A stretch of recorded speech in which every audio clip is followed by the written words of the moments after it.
Preventive preventive मतलब समय से, घटना घटने से पहले मेंटेनेंस की बाद, पहले ना।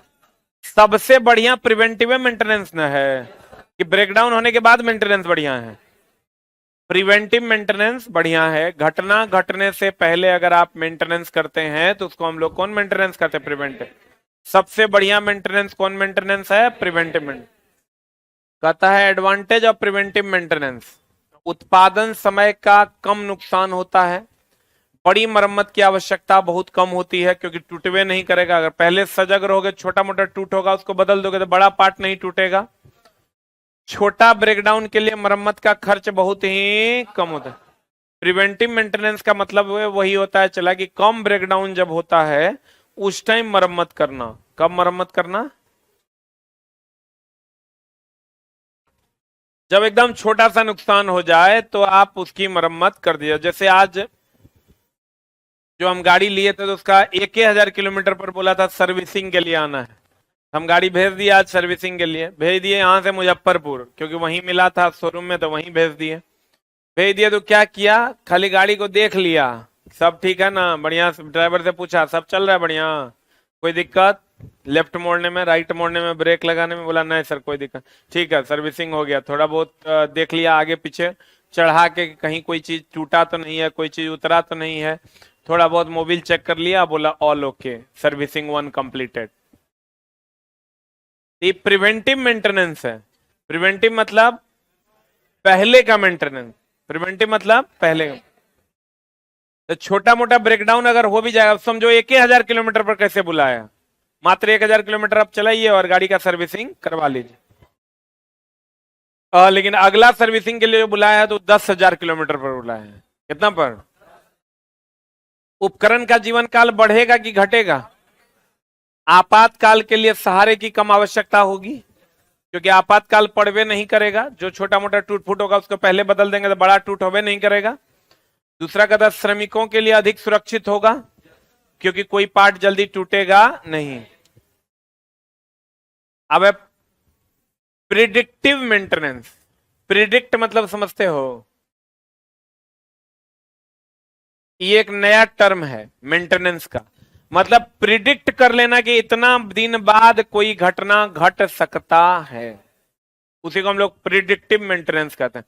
प्रिडिक्ट करना मतलब अनुमान लगाना। प्रिडिक्ट करना मतलब किसी भी चीज का प्रिडिक्शन करना, मतलब क्या होता है? अनुमान लगाना। कहते हैं प्रिडिक्टिव मेंटेनेंस। मेंटेनेंस इंजीनियरिंग में प्रिडिक्टिव मेंटेनेंस एक नया टर्म है। यह एक प्रिवेंटिव प्रकार ही है। मतलब ये भी पहले होगा कि बाद में होगा? किसी भी चीज का अनुमान पहले लगाइएगा बाद में? Narendra Modi chief prime minister बन जाएगा तब अनुमान लगाइएगा कि प्राइम मिनिस्टर बनेंगे? पहले से अनुमान लगाया जाएगा कि राहुल गांधी बनेंगे कि नरेंद्र मोदी बनेंगे। मेंटेनेंस इंजीनियर में प्रिडिक्टिव मेंटेनेंस, प्रिडिक्ट करना मतलब लिख लो अनुमान लगाना। प्रिडिक्ट करना मतलब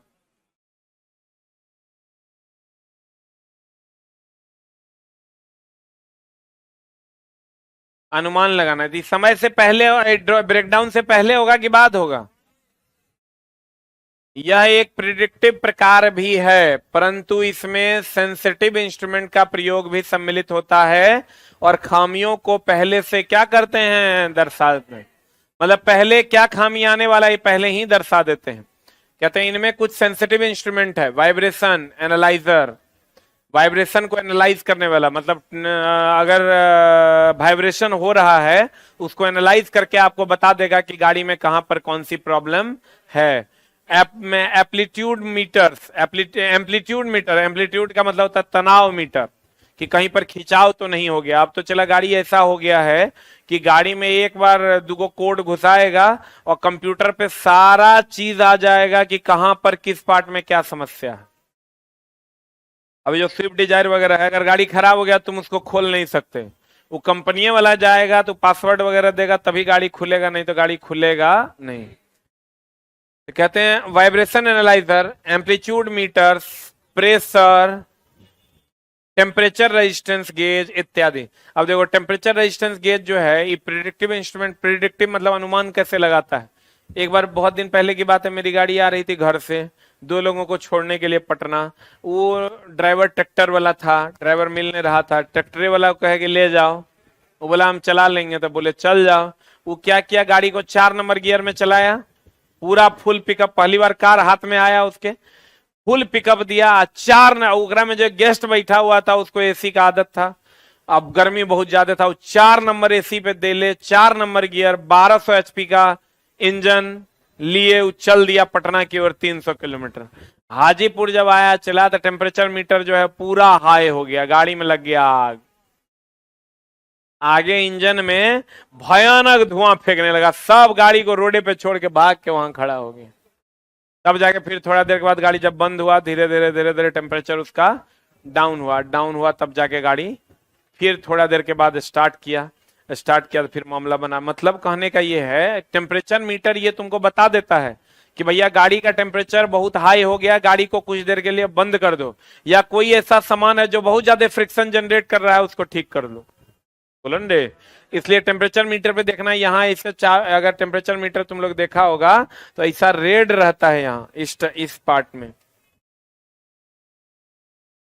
इधर जो है हरा रहेगा।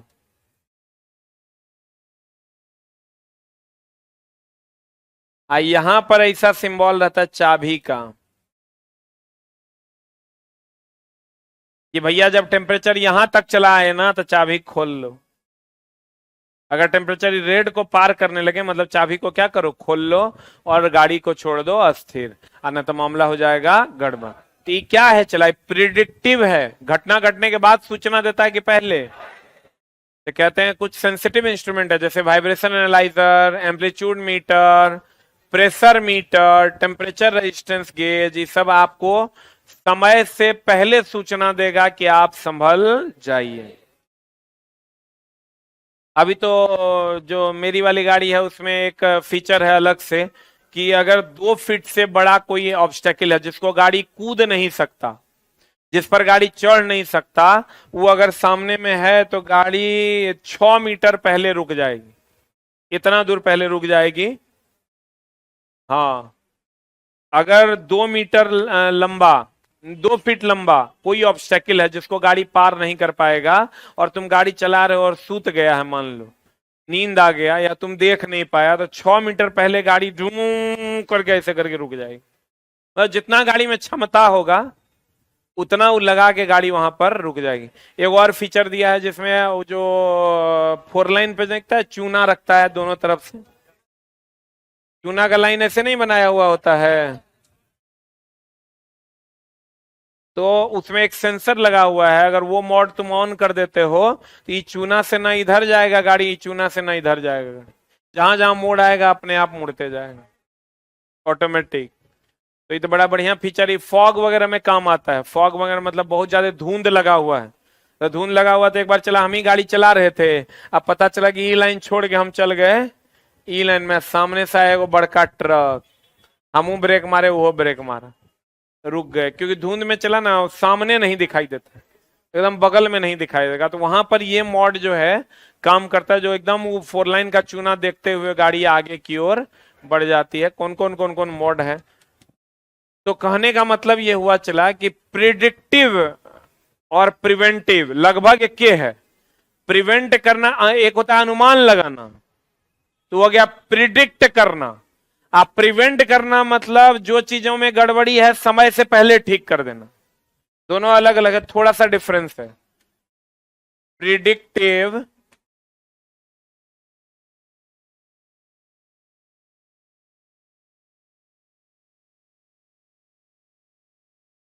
आप प्रिवेंटिव, प्रिडिक्टिव हुआ अनुमान लगाना,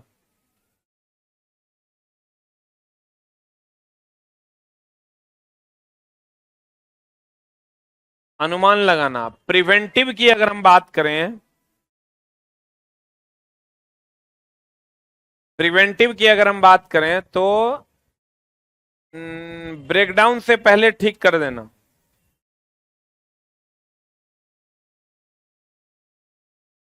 ब्रेकडाउन से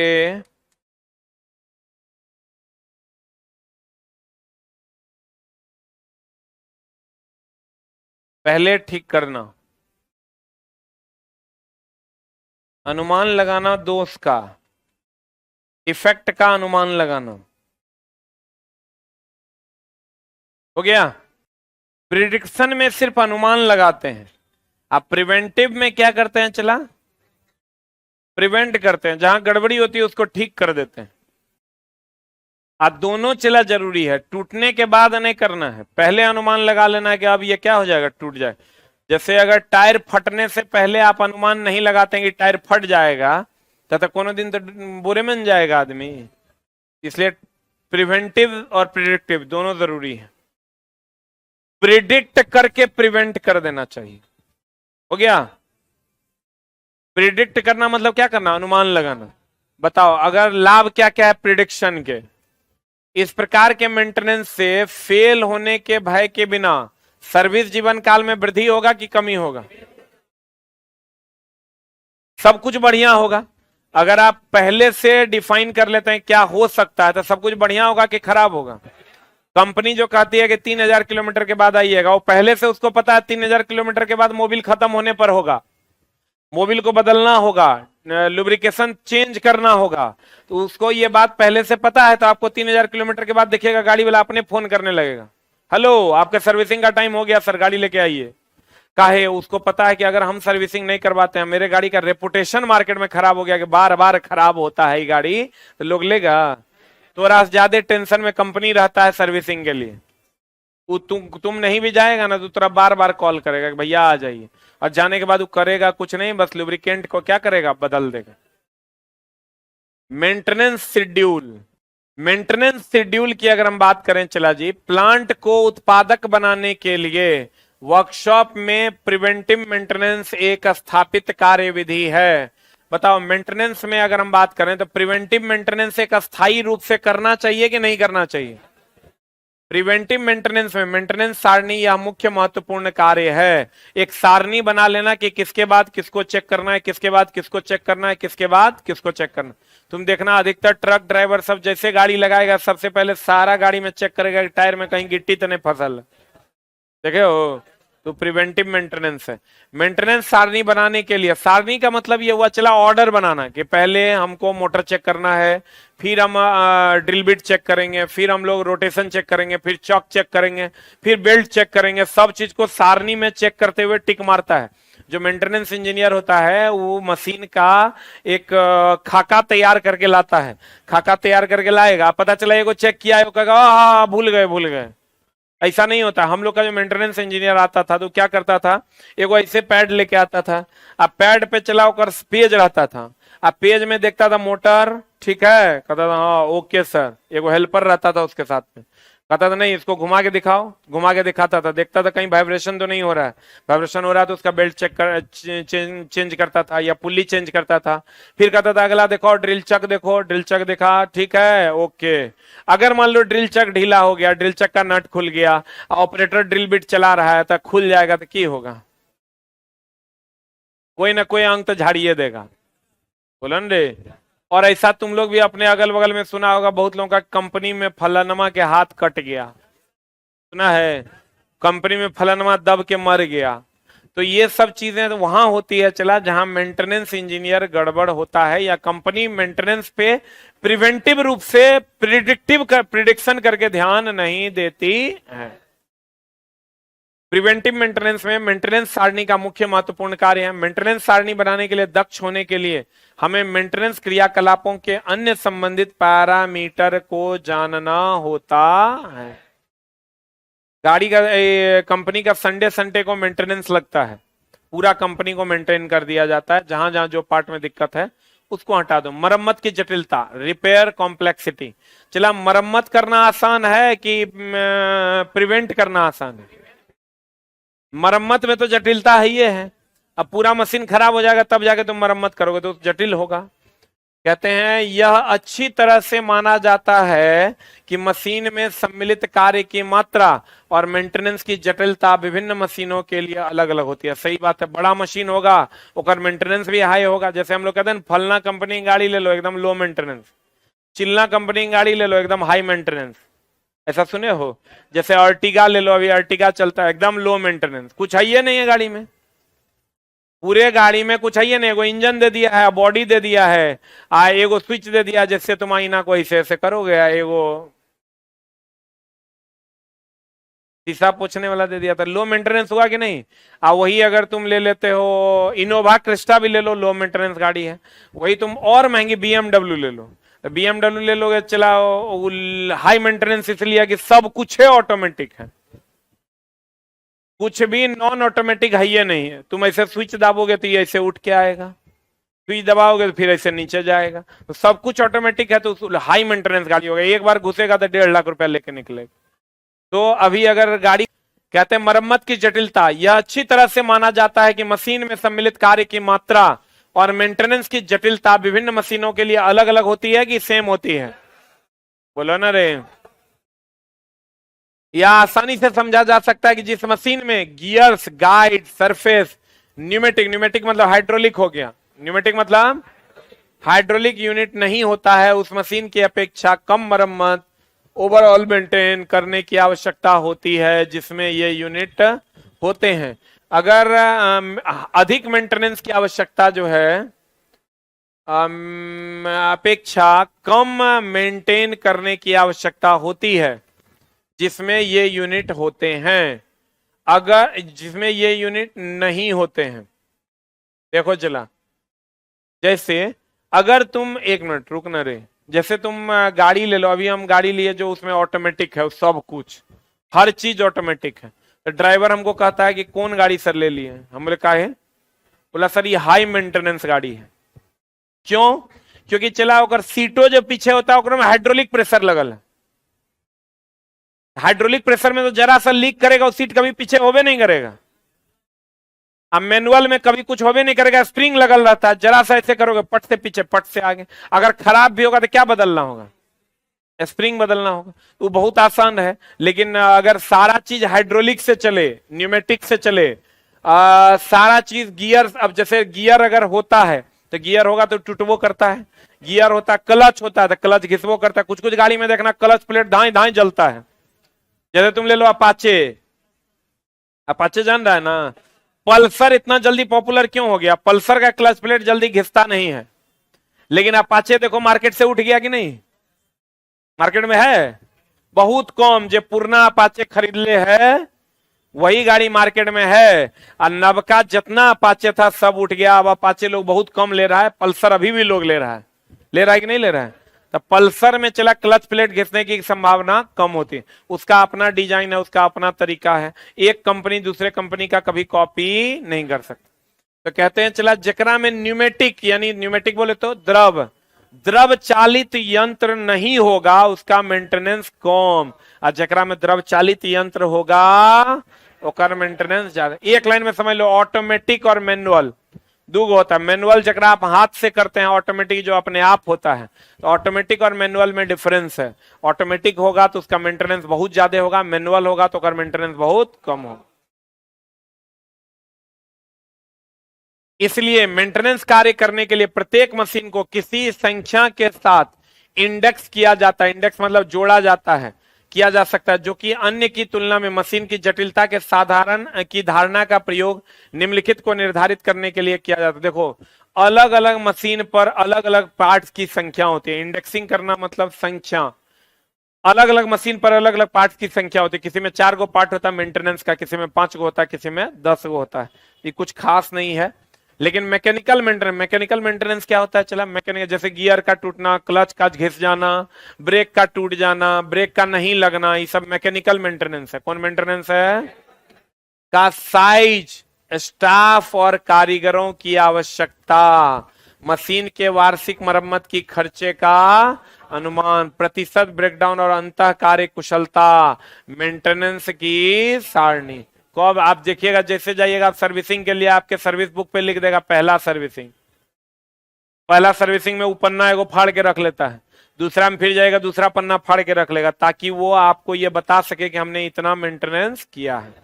सारणी बनाता है वो लोग। प्रिवेंटिव मेंटेनेंस, प्रिवेंटिव मतलब पहले की बाद में, प्रिवेंटिव मेंटेनेंस के चरण, stages of preventive maintenance. Preventive maintenance में कार्यकलापों चरणों का वर्गीकरण निम्नलिखित 4 चरण में किया जाता है। क्या क्या देखो, पहले तो इंस्पेक्शन करेंगे, इंस्पेक्शन करेंगे मतलब देखेंगे। दूसरा क्या करेंगे, छोटी मोटी मरम्मत कर देंगे। तीसरा क्या करेंगे, चला मध्यम मरम्मत कर देंगे। और चौथा क्या करेंगे, संपूर्ण ओवरऑल कंप्लीट ओवरऑल कर देंगे। हम लोग कहते हैं ना ओवरऑल कर दो, ओवरऑल मेंटेनेंस कर दो। गाड़ी है, हम लोग कभी कभी हम लोग शोरूम में जाते हैं, छोड़ देते हैं, कहते हैं ओवरऑल देख लो सब, बोलो रे। तो हम लोग ISMC करते हैं। आई मतलब इंस्पेक्शन, एस मतलब छोटी मरम्मत, स्मॉल मेंटेनेंस, एम मतलब मीडियम मेंटेनेंस, सी मतलब कंप्लीट मेंटेनेंस हम लोग करते हैं। पहले देखते हैं, फिर छोटा मोटा मरम्मत ठीक करते हैं, फिर मध्यम मरम्मत को ठीक करते हैं, और उसके बाद ओवरऑल गाड़ी को क्या कर लेते हैं, देख लेते हैं। यही हमारा प्रिवेंटिव मेंटेनेंस होता है। इंस्पेक्शन खाली देखना है, स्मॉल रिपेयर छोटा मोटा रिपेयर करना है, medium repair, complete overall. Complete overall तो चला आपको पूरा का पूरा मशीन देखना होगा। इंस्पेक्शन कैसे करते हैं, इंस्पेक्शन में देखना है बाहर से कि भैया ये लग रहा है बढ़ा हुआ है, ये लग रहा है थोड़ा छोटा हो गया, ये लग रहा है नमर गया है, ये लग रहा है टूट जाएगा, तो कहते हैं इंस्पेक्शन। इंस्पेक्शन के अंतर्गत निम्नलिखित कार्यकलापों को लाया जाता है। सभी स्पीड व फीडों पर सभी मैकेनिज्मों के सही कार्य करने के लिए बाहरी इंस्पेक्शन, मतलब सब स्पीड पर देखेंगे चला चला के कि सही से चल रहा है। हो सकता है कम स्पीड पर चल रहा हो, ज्यादा स्पीड पर कंपन करने लगता हो। जैसे तुम ले लो कम HP का इंजन, अगर चलाओ 110 में 120 में, हम लोग की कहते हैं अरे साला थर थर आवा हो रे। हाँ, आप पल्सर ले लेते हैं 120 पर चलाते हैं, कहते हैं अरे साला इधर रोड ने पते नहीं चल रहा है 120 पर चल रहा है। तो ये चला, हम लोग लो स्पीड मीडियम स्पीड और हाई स्पीड पर इसको चला कर देखते हैं कि कैसा चल रहा है। कपलिंग, कपलिंग मतलब जोड़, कपलिंग मतलब जोड़, जोड़ को देखते हैं कहीं छूट तो ना गया, बाहर से दिखेगा तुमको कि छूटा है कि नहीं। Clutch, spindle, bearing, smooth sliding brake, मतलब ब्रेक आसानी से लग रहा है कि नहीं लग रहा है, के लिए वेजे, वेजे मतलब होता है पच्चर। क्लैंपिंग प्लेट, लीड, लीड का मतलब होता है चला स्क्रू टाइप का होता है ये। नट प्लेट की व्यवस्थित और समायोजित करना। तेल और कूलेंट फिल्टर, फिल्टर समझता है ना, जाना ना तो तुमको पहले फिल्टर साफ करके देगा, एयर फिल्टर साफ कर देगा, गाड़ी का आवाजें बदल जाएगा। तेल व कूलेंट का फिल्टर, लुब्रिकेटरों, लुब्रिकेटिंग डिस्ट्रीब्यूटर, चिप्स या धूल इत्यादि को गाइडों से क्या कर देना, सफाई कर देना। मतलब लुब्रिकेंट चेक कर लेना, कूलेंट चेक कर लेना। अब तो चला अलग अलग लुब्रिकेंट, जैसे ब्रेक ऑयल अलग होता है, इंजन ऑयल अलग होता है, गियर ऑयल अलग होता है। सब ऑयल का लुब्रिकेशन और सब ऑयल की सेयांता अलग अलग है। एक ऑयल ओकरा में दे दोगे तत्काल काम चलेगा, लेकिन परमानेंट काम नहीं चलेगा। जैसे तुम देखना ब्रेक ऑयल अलग खरीद के लाता है, इंजन ऑयल अलग खरीद के लाता है, गियर ऑयल अलग खरीद के लाता है। सबकी सेयांता अलग अलग, सबकी सेयांता क्या है, अलग अलग। सेयांता पिछले क्लास में बताए थे, सेयांता गाढ़ापन को सूचित करता है। जितना ज्यादा गाढ़ा होगा सेयांता उतना अधिक, जितना कम गाढ़ा होगा सेयांता उतना कम। बताए थे रे, सेयांता किसको दर्शाता है, गाढ़ापन को दर्शाता है। तभी बोल्ट, बोल्ट समझता है नट बोल्ट, वह नटों को टाइट करना और उसमें से खराब हुए नट व बोल्ट को क्या कर देना, बदल देना। प्रिवेंट तो तभी ना होगा, जो ढीला है वगैरह टाइट कर देना, जो टूट गया वगैरह बदल देना। इंस्पेक्शन को प्राय दो छोटी मरम्मत, 2S के बीच, यानी दो छोटी मरम्मत यानी 2S और मध्यम मरम्मत यानी छोटी मरम्मत के बीच और संपूर्ण ओवरऑल में किया। मतलब इंस्पेक्शन में छोटी मरम्मत, मध्यम मरम्मत और ओवरऑल मरम्मत क्या था। लाइन में थोड़ा सा प्रॉब्लम है, कुछ खास नहीं है। छोटी मरम्मत, छोटी मरम्मत में इंस्पेक्शन के अंतर्गत वाली सभी कार्यवाहियां और निम्नलिखित कार्यकलाप सम्मिलित होते हैं। क्या क्या है छोटी मरम्मत में, देख लो। सभी छोटी असेंबली जो कि अत्यधिक घिसावट या गंदी होने की संभावना के अंतर्गत होती है, जो मशीन के निकाल लिया जाता है और पार्ट वाइज पूर्णतया खोल दिया जाता है। पार्ट्स को साफ किया जाता है, घिसे हुए पार्ट्स को फिर से कार्य योग्य बनाया जाता है, या क्या कर दिया था, बदल दिया था। उदाहरण में से कुछ उदाहरण लेद मशीन का टूल पोस्ट का स्प्रेन है, जो इसको टूल पोस्ट का स्प्रेन जो टूल पोस्ट को पकड़े रहता है।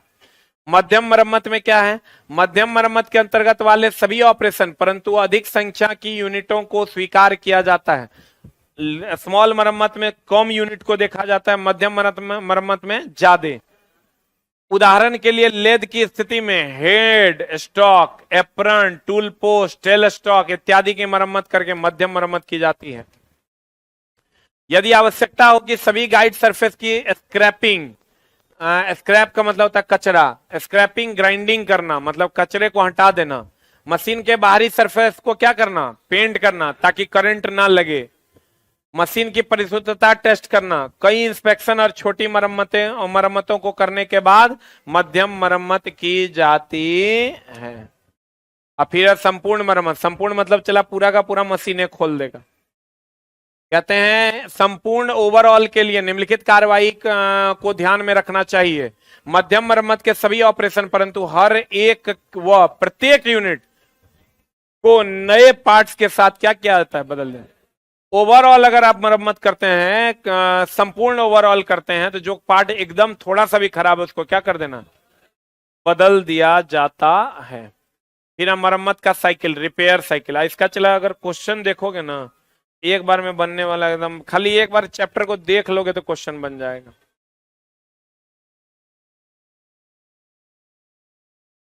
देखो हम तुमको पढ़ाए हैं, अगर क्लास रेगुलर किया होगा, आरआरबी का क्वेश्चन है, बताओ क्या होगा आंसर। निम्नलिखित में से किस ताप पर डाले जाने पर स्नेहक बहने लगेगा, 1 पॉइंट बताए हैं, पूरे पॉइंट पर ना बहने लगेगा। रिंग ऑयलिंग प्रणाली को किस रूप में भी जाना जाता है, ये रिंग का जो ऑयलिंग होता है किस रूप में जाना जाता है, ए की भी किसी पढ़ाए हैं दोस्त, स्प्लैश फीड प्रणाली, जिसमें हम बोले थे ना कि स्प्लैश में एक संप में रखा जाता है तेल को, आप बार बार छिड़का जाता है, ये लुब्रिकेंट्स का उपयोग करते हैं। किस प्रकार के रखरखाव सबसे प्रभावी हैं, बताओ। शटडाउन, मेंटेनेंस, ब्रेकडाउन की करेक्टिव की प्रिवेंटिव, किस प्रकार के मेंटेनेंस सबसे अधिक प्रभावी है, इसी को प्रिवेंटिव कहते हैं इंग्लिश में। बताओ अब क्या होगा आंसर, सबसे अधिक प्रभावी कौन है, प्रिवेंटिव ना, पहले सुरक्षाहीन सबसे ज्यादा प्रभावी है, आंसर होगा डी। निम्नलिखित में से कौन सा मशीन के रखरखाव का प्रकार नहीं है, अभी रखरखाव तुमको नहीं पढ़ाए, पढ़ाएंगे। ढलवे लोहे की मशीनिंग के लिए किस प्रकार, ढलवा लोहा, शीशा, इस सब में किसी भी प्रकार के कूलेंट की आवश्यकता नहीं होती क्योंकि ये भंगूर होता है। क्या होता है ये, आंसर बता क्या होगा। ये आप अगर पहले से पढ़े होंगे, कटिंग टूल तो पीछे पढ़ाए हैं हम। ढलवा लोहा में शीतलक की जरूरत है रे, एल्युमिनियम में किरोसिन तेल, बोलो रे। किसी मशीन का रखरखाव क्यों अनिवार्य है, एक क्वेश्चन देख के बन जाएगा, पढ़ो। ऐसा करने से दर कम हो जाता है, ऐसा करने से मरम्मत लागत कम हो जाता है, ऐसा करने से मशीन की दक्षता और सेवा काल बढ़ जाता है। हमें खाली एक बार चैप्टर ओवरऑल देख लोगे ना खाली, तो क्वेश्चन आप देखोगे और कॉमन सेंस से बन जाएंगे। इस पर और हम चर्चा करेंगे अगली कक्षा में, एक क्लास और लेंगे, चला कंप्लीट हो जाएगा। फिर हम लोग छुट्टी के बाद जब मिलेंगे तो नया चैप्टर स्टार्ट करेंगे, एक क्लास लेकिन इसका और लेंगे। Thank you very much.